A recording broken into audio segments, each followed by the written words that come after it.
기도의 기자만 들어도 놀라는 교인들이 있습니다. 제가 교인이라고 하니까 우리 청년들은 난 교인이 아니고 청년이니까 우리 그렇게 생각하면서 가정 주파수 밖의 사람으로 혹시 여기시는 분들은 없으시기를 바랍니다. 주로 기도하자 그러면 기자만 들어도 놀라는 사람이 있고요. 예배드리자 그러면 예자만 들어도 어제 저녁에 먹은 음식이 소화가 안 되는 그런 사람들이 있습니다. 대단히 죄송한 얘기지만 주로 어떤 사람이 그러냐 하면 소위 모태신앙이라고 말하는 사람들이 많이 있습니다. 어떻게 아냐면 저도 모태신앙으로 있어 봐서 압니다. 모태신앙이 뭔지 아시죠? 엄마 뱃속에 있을 때부터 교회 다니기로 이미 다 사인이 되어 있는 사람들입니다. 극성맞은 그 부모님 때문에 단 한 번의 상의도 없이 태어나기도 전부터 교회에 끌려다닌 그런 사람들입니다. 교회를 떠나고 싶어도 떠날 수 없는 아주 그런 슬픈 운명을 지니고 있는 이 땅에 태어난 분들이죠. 그러다 보니까 늘 교회 다녀주느라고 고생이 많습니다. 혹시 우리 가운데는 그런 분이 없는지 모르겠습니다.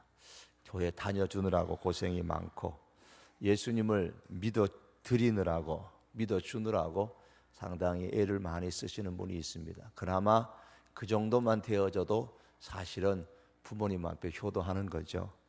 사실 교회에서 가장 고생하시는 분들이 바로 이런 모태신앙을 가진 사람들입니다. 그렇지 않는 분들이야 자기 발로 왔으니까 자기 발로 와서 자기가 좋아서 믿고 집에서 누가 믿으라 합니까? 친구가 누가 쫓아옵니까? 그저 자기가 좋아서 믿었으니까 괜찮은데 이 모태신앙이라는 사람들은 늘 주변의 환경에 의해 가지고 믿어주고 다녀주느라고 고생이 많습니다. 이런 사람들에게 복음이라 그러면은 웬 우주에서 온 낯선 괴물처럼 느껴지게 합니다.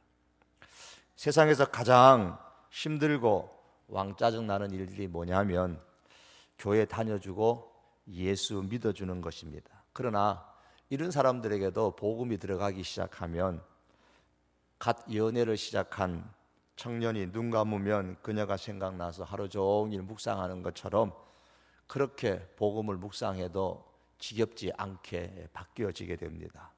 복음을 종일 묵상하고 또 묵상해도 즐겁고 천지가 개벽하는 그런 놀라움들을 경험하게 되죠. 누가 겨울바다를 지켜달라고 했나요? 지켜달라는 사람 아무도 없는데 밤새도록 둘이서 걸어 다니고 싸돌아 다니고 그런 청년들을 보면 틀림없이 그 사랑의 열병에 걸린 청춘인 것은 짐작해 보면 알 수가 있습니다. 복음의 열정이 걸리면 복음을 깨닫게 되면 복음을 믿게 되면 이보다도 한겨울 추운 데에 겨울바다 밤새도록 거니는 사람보다도 훨씬 더 열정을 품을 수 있는 게 복음의 능력입니다. 한때 핍박자의 대명사로 불렸던 사울이 전도자 바울로 변화시킨 것은 바로 복음입니다. 천지가 개벽할 사건이에요. 이게 이해가 잘 안 되면 지금 저 북한에 있는 우리 김정은 이 젊은 분이 예수님 믿고 남북 통일시키고 선교사 되어서 아프리카로 가서 복음 전한다고 하면 생각해 보십시오. 참 신나는 일이지만 천지가 개벽할 일이겠죠. 바울이 그렇습니다. 그런 바울이 예수님을 믿고 나서 하는 얘기가 오늘 16절 말씀해 보시면 나는 복음을 부끄러워하지 않는다. 난 복음을 안 부끄러워한다 그랬어요. 여러분 어떻습니까? 사랑의 열병에 걸린 청춘 남녀가 정신 나간 사람처럼 피곤치도 않고 곤비치도 않는 그 열정을 가지고 능력을 가지고 찰싹 달라붙어서 다녀도 전혀 부끄러워하지 않습니다. 이런 사람 부끄러워하는 사람 아마 본 사람 없을 겁니다. 남이 한마디 핀잔 주면 지금 달리는 기차에 마치 개가 짖는 소리로 들리고 전혀 관심을 갖지 않습니다. 복음을 알고 복음을 깨닫게 되면 이렇게 됩니다. 여러분 청춘의 사랑에 대해서는 그렇게 뜨겁게 생각을 하면서 복음에 대해서는 열정을 품지 못하는 그러한 사람들이 되지 않았으면 좋겠습니다. 우리 성도계 젊은이들이 언젠가는 나는 복음을 부끄러워하지 않는다. 오늘 우리가 찬양한 것처럼 복음을 부끄러워하지 않는다 그렇게 외치면서 누가 오라는 사람 없지만은 갈 때 많은 그러한 하나님의 사람들이 되었으면 정말 좋겠습니다. 오늘 예수님을 믿는 것, 이건 억지로 되는 것은 사실은 아닙니다. 예수님을 믿기 위해서 억지로 믿으려고 되는 것은 결코 아니고, 어떤 형식과 어떤 절차를 우리가 익숙하게 익힌다고 해서 되는 것도 아니고, 주기도문을 구구단처럼 이렇게 달달달 외운다 그래서 저절로 예수님 믿어지는 것도 아닙니다. 사도행전을 밥 먹듯이 외운다고 해서 그렇게 해서 예수님이 믿어지는 것도 아닙니다. 아마 그렇게 해서 예수님이 믿어지는 것이라면 모태신앙 가진 사람 치고 예수님 안 믿을 사람은 아무도 없을 것입니다. 이미 주일학교 때부터 꾸준히 주기도문 외우고, 주기도문 사도행전 외우고, 어린 입술로 사도행전 외우고, 주기도문 외우면 부모님이 잘한다고 기특한다고 수없이 칭찬을 듣고 그렇게 자랐습니다. 그러나 성장해서 보니까 주기도문 외워서도 사도신경 외우고 달달달달 해도 어쩐지 내 속에는 뭔가 시원치 않은 그런 일들이 있는 게 사실입니다. 복음을 알고 복음을 믿을 때에 비로소 예수님이 믿어지는 것이 가능합니다. 그때는 누구도 막을 수가 없고 아무리 뜯어 말려도 멈출 수 없는 불의 사람이 될 수가 있습니다. 복음만 제대로 믿는다면, 복음만 제대로 만난다면 믿을 수밖에 없어집니다. 예수님이 믿을 수밖에 없어져요. 제대로 복음을 만나면 복음을 전혀 부끄러워하지 않게 됩니다. 바울이 예수님을 만나고 나서 했던 고백이 그겁니다. 난 복음이 부끄럽지 않다는 겁니다. 우리는 어떻습니까? 왜 어떤 사람은 복음을 전혀 부끄러워하지 않는데 왜 어떤 사람은 복음을 부끄러워하는 것일까요? 복음을 제대로 아느냐 모르느냐의 차이요, 복음을 믿느냐 못 믿느냐의 차이입니다. 고린도전서 15장에 보시면 바울은 복음을 4마디로 정의를 내립니다. 첫째는 예수님이 우리 죄를 위해서 성경대로 죽으셨다. 예수님이 우리 죄를 위하여 장사되었다. 세 번째는 예수님이 죽은 지 사흘 만에 성경대로 다시 살아나셨다. 넷째로 부활하신 예수님이 베드로를 비롯한 사람들에게 나타나셨다. 이게 복음입니다. 이것을 한마디로 말하면 바울이 말하는 복음, 성경이 말하는 복음은 예수 그리스도의 죽음과 부활입니다. 그게 복음입니다. 예수님께서 우리 죄를 위해서 죽으셨고 예수님이 우리 죄를 위해서 다시 살아나셨다. 이것이 복음입니다. 이것이 믿어지십니까? 이것을 이성으로 경험적으로 아무리 생각해도 증명할 수 없고 이해할 수 없는 사람은 복음이 믿어지지도 않거니와 복음을 부끄러워합니다. 예수님의 죽음과 부활이 나와 아무런 상관이 없는 저 심리밖에 어느 아저씨의 이야기라면은 관심을 가질 것도 없고 부끄러워할 것도 없는 날. 하지만 예수님의 그 죽음이 나의 죄를 씻기 위한 죽음이고 예수님의 부활은 나를 의롭게 하기 위한 부활이라고 수없이 교회를 다니면서 들어왔기 때문에 그게 불편한 겁니다. 그래서 예수님의 이 복음을 부끄러워합니다. 내가 무슨 죄인이냐고, 내 죄를 뭐 때문에 예수님이 대신 씻어 줘야 되냐고, 내가 살아있는데 죽기는 왜 죽었다고 자꾸 성경은 얘기하느냐고. 그래서 모태신앙이나 들은 것이 있기는 있기 때문에 하나부터 10까지 많이 들어서도 모두가 이해가 되지 아니하고 특히 내 자신과 연관시키기 때문에 때로는 왕짜증이 날 때도 있습니다. 여러분, 사람에게는 누구에게나 한계라는 것이 있습니다. 물론 사람뿐만이 아니죠. 모든 피조물들이 다 그러합니다. 우리는 눈으로 볼 수 있는 한계가 있고 귀로 들을 수 있는 가청 주파수라는 한계가 다 있습니다. 하지만 눈으로 볼 수 없어도 존재하는 것은 세상에 얼마든지 있습니다. 자외선과 적외선 같은 눈으로 볼 수 없는 것들이 세상에 많습니다. 귀로 들을 수 없지만 존재하는 소리는 얼마든지 우리 주변에 있습니다. 우리는 지구에 자전하는 소리를 듣지를 못하십니다. 가청 주파수의 범위를 벗어납니다. 눈과 귀뿐만이 아니라 우리 사람의 신체는 어느 것이나 다 그 한계가 있습니다. 사람의 머리도 한계가 있는 겁니다. 머리로 생각하는 이성 역시도 한계가 있습니다. 이성으로 이해가 되지 않는다고, 존재하지 않는다고 말하는 것보다 더 비이성적인 것은 없습니다. 보이지 않으니까 없다는 것을 어떻게 증명할 것입니까? 보이지 않기에 없다는 것을 증명해야만 이성적인 사람이 되는 겁니다. 하지만 눈으로 보이지는 않으나 새로운 기구로 보면 보이는 것이 있습니다. 귀로 들리지는 않지만은 새로운 기구로 들으면은 들리는 것이 분명히 이 세상에는 많이 존재합니다. 이성으로 이해할 수 없지만은 새로운 기구를 사용해서 보면은 이해할 수 있는 것이 있습니다. 믿음이라는 새로운 도구를 사용하면 하나님의 존재, 복음은 얼마든지 깨달을 수 있습니다. 믿음이란 도구를 볼 때에 예수 그리스도의 죽음과 예수님의 그 부활이란 이것이 분명히 우리의 이성적으로 받아들여질 수 있는 겁니다. 이것이 복음입니다. 믿음이라는 도구로 볼 때에 복음이 부끄럽지 않게 그렇게 느껴지는 겁니다. 17절에 보시면은 이 복음 속에는 하나님의 의가 나타난다고 했습니다. 예수님의 죽음과 예수님의 부활이 다 하나님께서 행하시는 의로운 행동이라는 말입니다. 이 복음을 깨닫는 사람은 믿음으로 삽니다. 이 복음이 사람을 구원케 하는 하나님의 능력이라고 오늘 성경은 우리에게 선포하고 있습니다. 복음이 사람의 마음에 들어갈 때에, 복음이 내 안에 들어왔을 때에 하나님의 능력이 비로소 내 안에서 움직이기 시작합니다. 아무리 복음을 많이 들어도 그냥 흘러버리면 소용이 없습니다. 주일학교부터 유치부부터 어머니의 모태로부터 수없이 교회를 다녀서 복음을 듣습니다. 예수님의 죽으심과 예수님의 부활을 듣습니다. 예수님의 죽으심이 나를 위한 죽음이고 예수님의 부활이 나를 위한 부활이라는 이야기를 수없이 들어도 그냥 흘러가 버리면 소용이 없습니다. 그 복음이, 그 예수님의 죽으심과 그 부활이 내 마음에 들어왔을 때에 하나님의 능력이 그 속에서 움직이기 시작합니다. 그 결과 반드시 변화가 일어나고 영혼이 변하고 삶이 변화됩니다. 진화론을 주장한 다윈의 시대에 티에라 델 푸에고라는 사건이 발생한 적이 있습니다.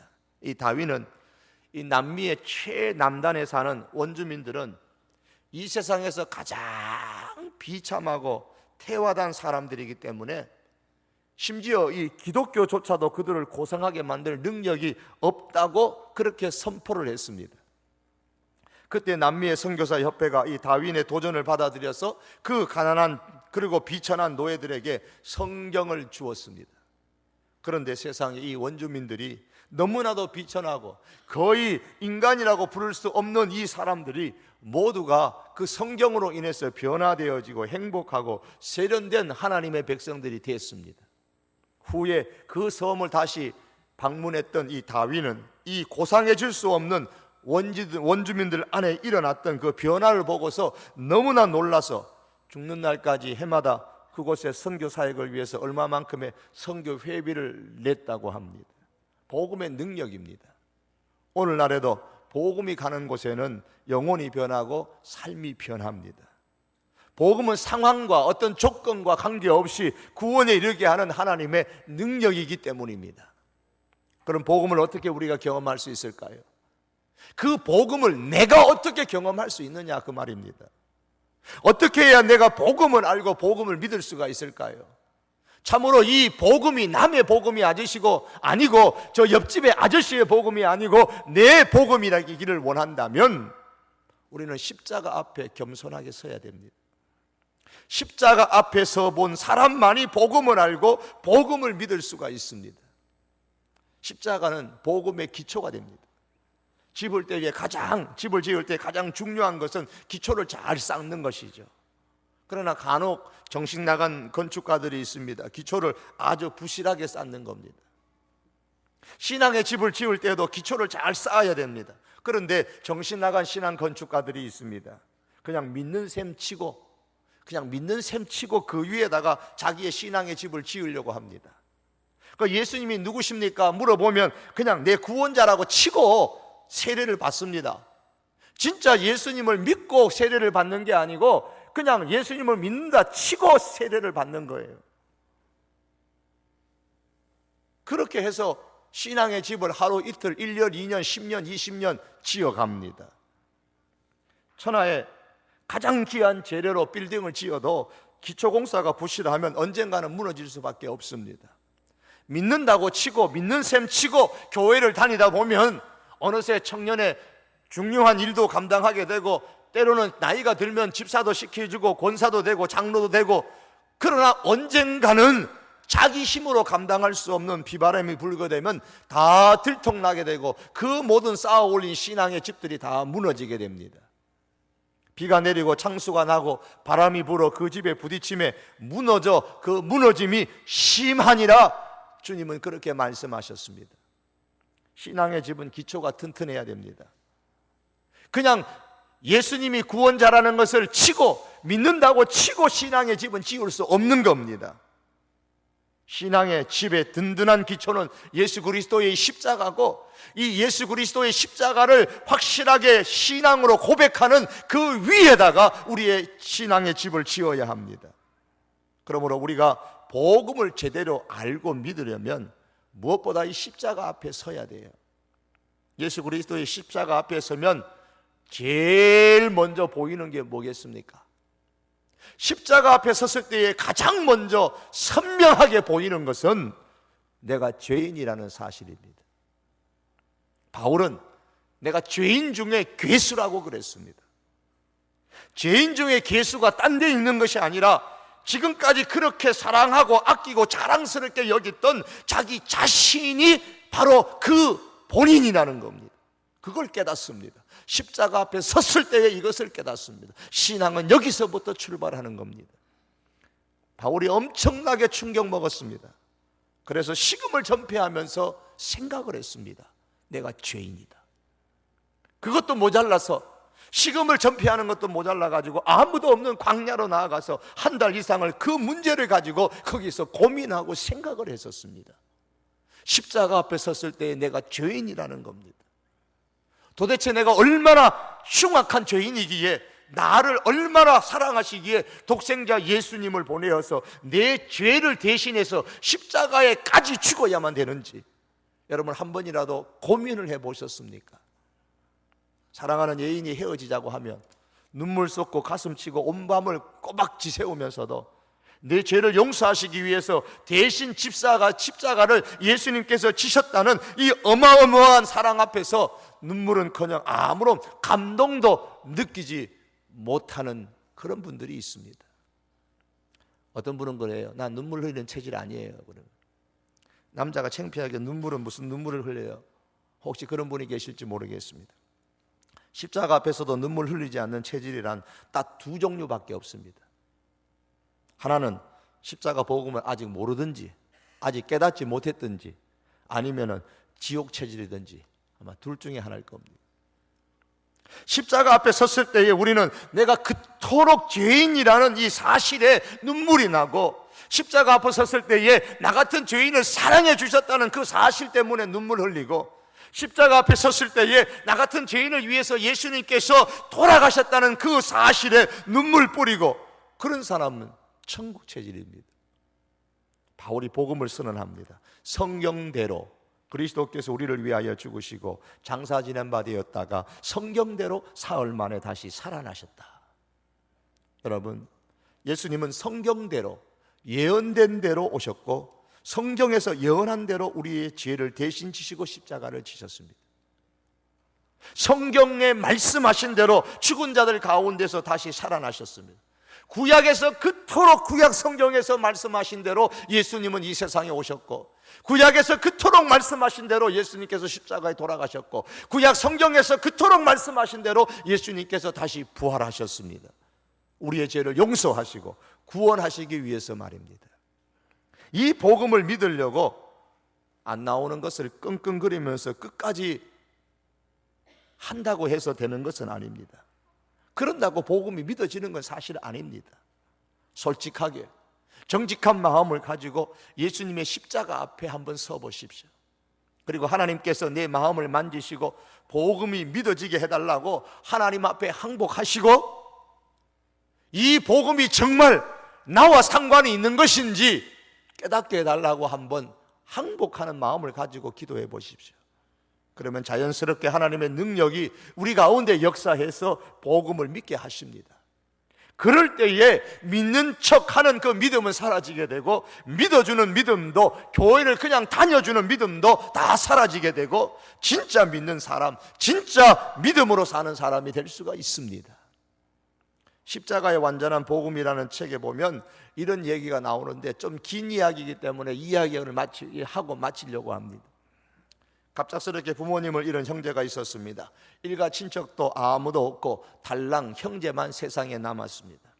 10살이 채 안 되는 이 어린 나이에 가장이 되어버렸습니다. 형이 자기보다 어린 동생에게 눈물을 꾹 참고 얼음처럼 행동을 해야만 했습니다. 아직도 품에 안겨서 응성이라 부릴 나이인 그런 나이인데 동생이 측은했던 형은 그 동생을 위해서라면 자신이 슬픔쯤은 꾹 참을 수 있다고 생각하고 10살도 안 된 그 형이 자기보다 어린 그 동생을 품으면서 그렇게 살았습니다. 찬밥 한 덩어리라도 더 얻으면 동생을 먼저 먹이고 헌옷이라서 얻으면 그나마 좀 더 좋은 옷은 동생에게 주고 보다 못한 옷은 자기가 입었습니다.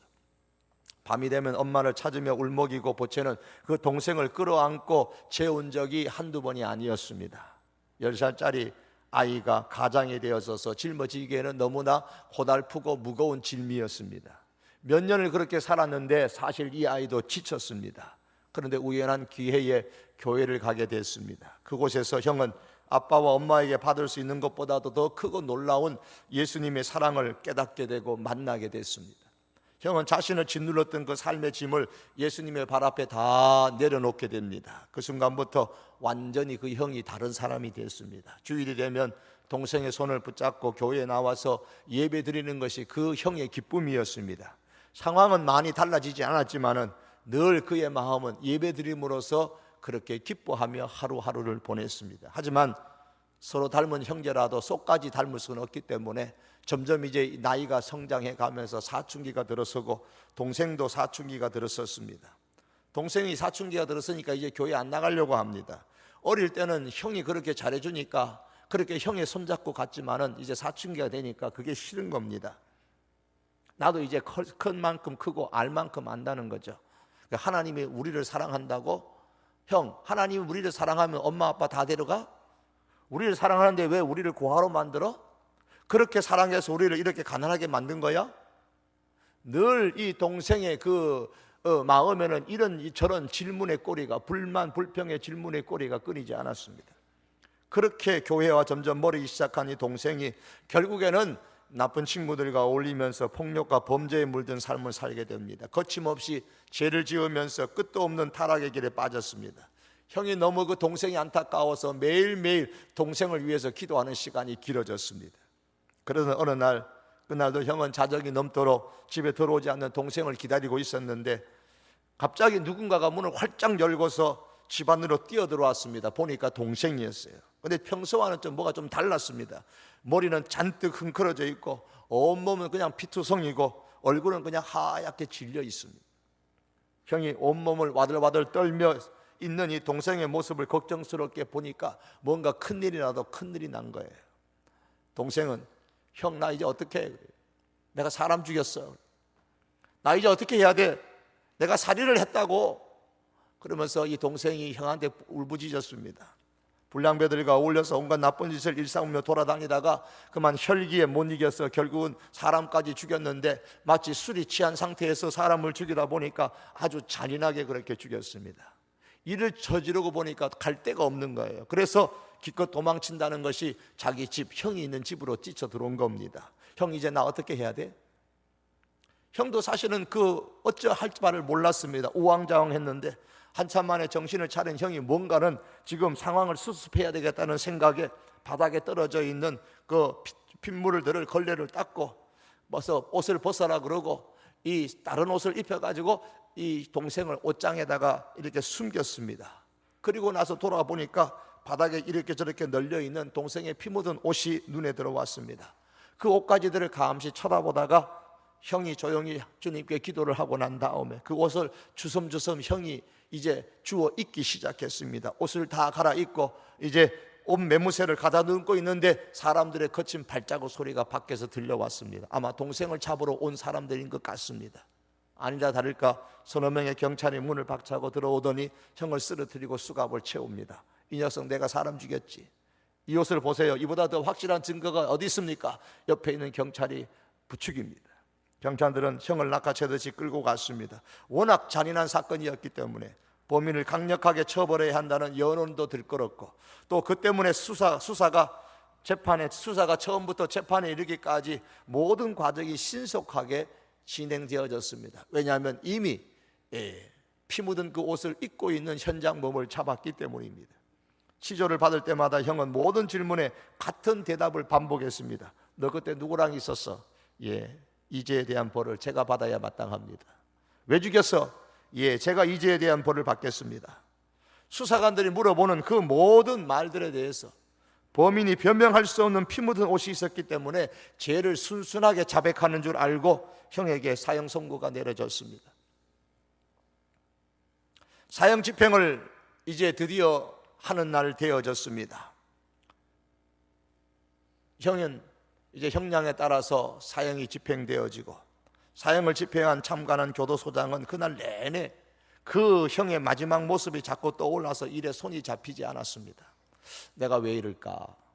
지금까지 정말 많은 사형 집행을 해왔는데 왜 유독 이 죄수에 대해서는 내가 왜 이렇게 마음이 찜찜하고 불편할까?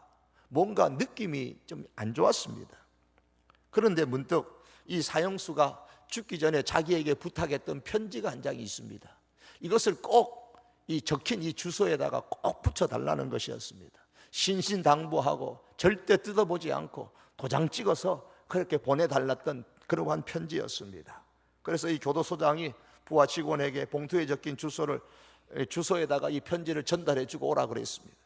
주소를 찾아가 보니까 사람이 사는 집이라고 하기에는 어려울 정도로 폐허가 된 그런 흉가가 있었습니다. 대문을 아무리 두드려도 대답이 없는 겁니다.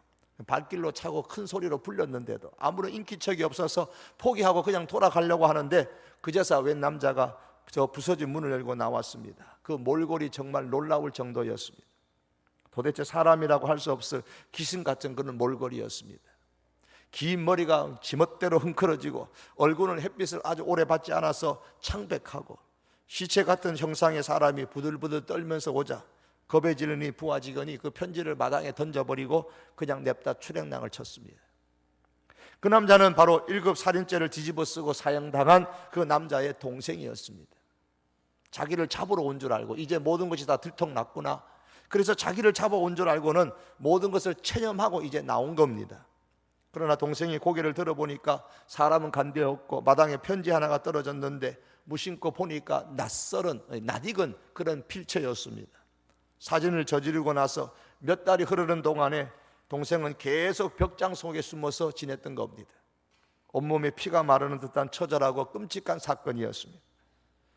그러한 고통의 시간을 보내다가 형의 편지를 만나보니까 너무 기뻐가지고 지역 문턱에서 살아나온 사람처럼 이제 그 편지를 단숨에 방에 들어가서 문을 잠가놓고 읽기 시작했습니다. 편지가 시작됩니다. 사랑하는 동생에게. 정말 형의 편지가 맞았습니다. 동생은 급히 다음 문장을 읽었습니다. 사랑하는 동생아, 나는 내 죄의 옷을 입고 너 대신 죽는다. 나는 너의 죄의 옷을 입고 너 대신 죽는다. 처음에는 그 말이 무슨 뜻인지 이해가 되지 않았습니다. 내 죄의 옷을 입고 나 대신 죽는다고? 이게 대체 무슨 말이지? 동생이 그 문장을 읽고 또 읽고 또 읽었습니다. 그리고 그렇게 읽는데 비로소 그 의미를 깨달았습니다. 나는 너의 죄의 옷을 입고 너 대신 죽는다. 동생이 그 의미를 깨닫고 나서는 미친 듯이 비명을 지르면서 울부짖기 시작했습니다. 안 된다, 안 된다, 형 그건 안 된다. 나 때문에 형이 죽으면 안 되지. 문을 박차고 거리로 뛰쳐나가서 동생이 여기저기 무언가 생각할 겨를도 없이 편지를 움켜쥔 채 미친 듯이 마을을 뛰어다니고 그렇게 큰 소리를 지르면서 정신없이 형을 부르던 그 동생이 어느덧 그 형의 사형 집행이 일어났던 교도소에 이르렀습니다. 교도소 앞에서 동생은 형의 이름을 미친 듯이 불렀습니다. 웬 이상한 놈이 자꾸 소란을 피우니까 경비를 서는 간수가 그 모습을 유심히 지켜보았습니다. 울면서 떠드는 통에 무슨 말인지 분명하게 들을 수는 없었지만은 오늘 사형당한 그 이상한 죄수의 이름을 자꾸 부르는 것 같았습니다. 그래서 교도소장에게 이 이야기를 하고 교도소장이 동생을 불러서 붙잡아 놓고서 자초지정을 물었습니다. 왜 여기 와서 떠드느냐고. 그 동생이 횡성수설하는 바람에 쉽게 알아듣기는 어렵지만은 가만히 들어보니까 그 이야기가 교도소장이 듣고서 들어서는 안 되는 이야기고 알아서도 안 되는 이야기였습니다. 동생은 죽은 사형수가 내 형인데 그는 결코 이 살인을 저지르지 않았는데 그 형이 내가 피 묻은 내 옷을 입고 그래서 형이 붙잡혀 가서 감옥서 가서 네 형이 내 대신 그렇게 사형을 당한 거라고. 이 교도소장은 그 모든 것을 깨닫게 됐습니다. 모든 궁금증이 다 풀렸습니다. 왜 그렇게 그 사형수를 사형시키고 나와서 찜찜했는지. 그러나 이제 와서 어떡합니까? 그 이야기는 오히려 알지 않는 것만도 못했습니다. 어떻게 해야 되는지 동생에게 할 말은 그것밖에 없었습니다. 예, 조용히 해라. 더 이상 그에게 얘기하지 말아라.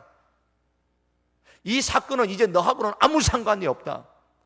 내가 저지른 그 죄는 이미 심판이 다 끝났고 그러니 너는 이제 여기서 상관이 없으니까 여기서 빨리 가라. 그리고 어디 가서 그 얘기 다시 하지 말아요.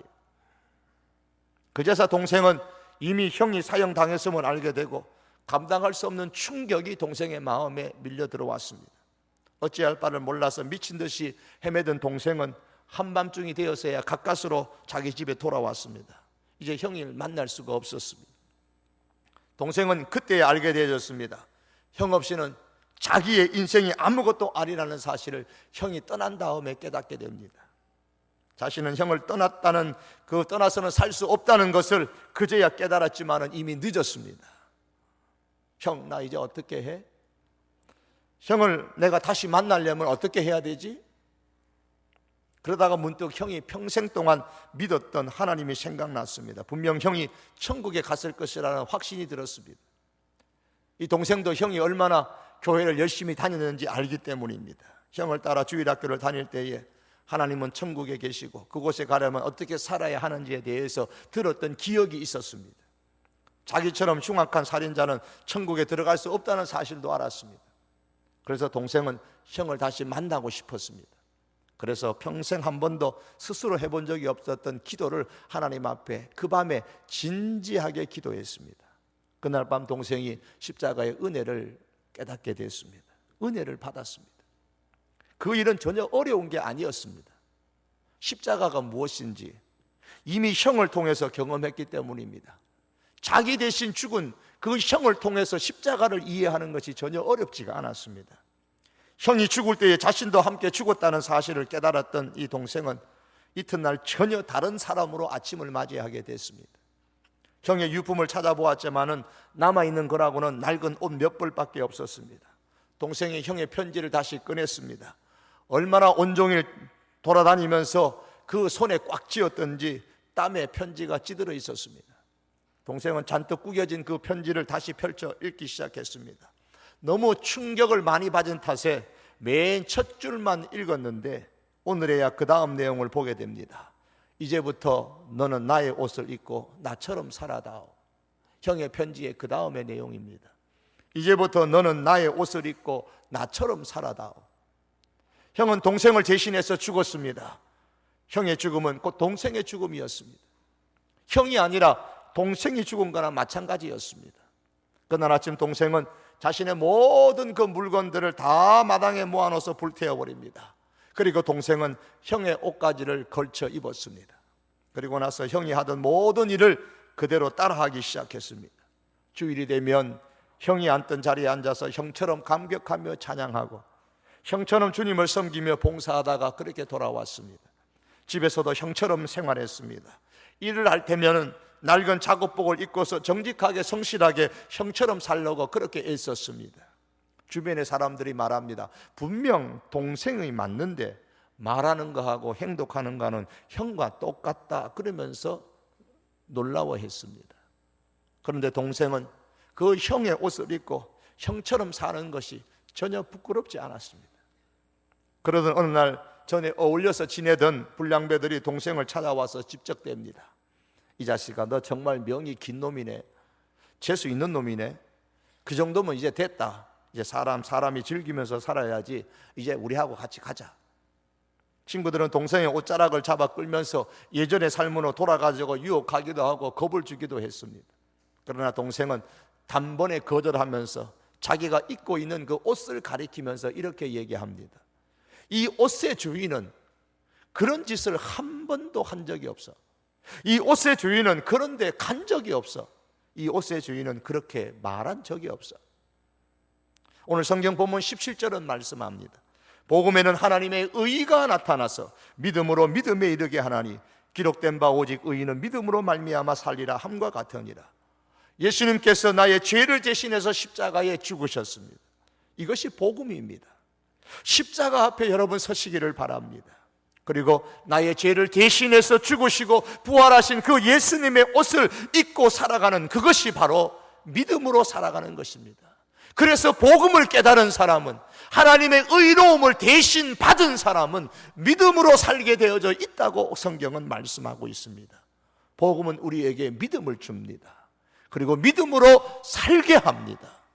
오늘 함께 드리는 사랑하는 우리 청년들, 우리 청장년, 그리고 사랑하는 우리 성도들이 우리가 살아가는 남은 생애 동안에 복음을 부끄러워하지 아니하고 믿음으로 살아갈 수 있는, 내 대신 십자가에 죽으신 그 예수님, 바로 그분을 깊이 생각하면서 그 십자가 앞에 내 자신을 세우고 내가 주님 앞에 죄인입니다. 나를 위해서 예수님께서 십자가에 죽으셨습니다. 이제 내가 살아가는 것은 이제는 예수 그리스도의 옷을 입고 내가 앞으로 예수님을 위하여 살겠습니다. 이 믿음으로 살아가는 존귀한 삶이 다 될 수 있기를 주님의 이름으로 축복합니다. 기도하시겠습니다. 사랑하는 주님, 핍박자여, 예수 그리스도를 알지 못하고 예수 그리스도를 깔보며 살았던 사울이 예수님 만나고 예수님의 그 죽으심과 예수님의 부활하심을 접하고 그의 인생이 변화되며 내가 복음을 부끄러워하지 않는다, 그렇게 고백했습니다. 하나님, 때로는 우리가 하나님 아버지 교회를 다녀주고 예수님을 믿어주고 그렇게 신앙생활합니다. 주님 원하옵기는 이제 믿어주는 믿음의 생활 끝내게 하시고 구원 받았다고 치고 신앙생활하는 이 생활을 하나님 끝내게 하시고 정말 복음을 알게 하시고 복음을 깨닫게 해 주옵소서. 십자가 앞에 우리 자신이 서서 믿어주지 아니하고 믿어지는 역사가 있게 하여 주시기를 원합니다. 예수 그리스도가 나의 죄를 위해서 십자가에 돌아가셨음을 믿어지는 귀한 은혜가 우리들에게 있기를 간절히 소망합니다. 하나님, 그래서 우리의 남은 생애가 믿음으로 살아가는 인생이 되게 하여 주시옵소서. 예수님의 이름으로 기도하옵나이다. 아멘.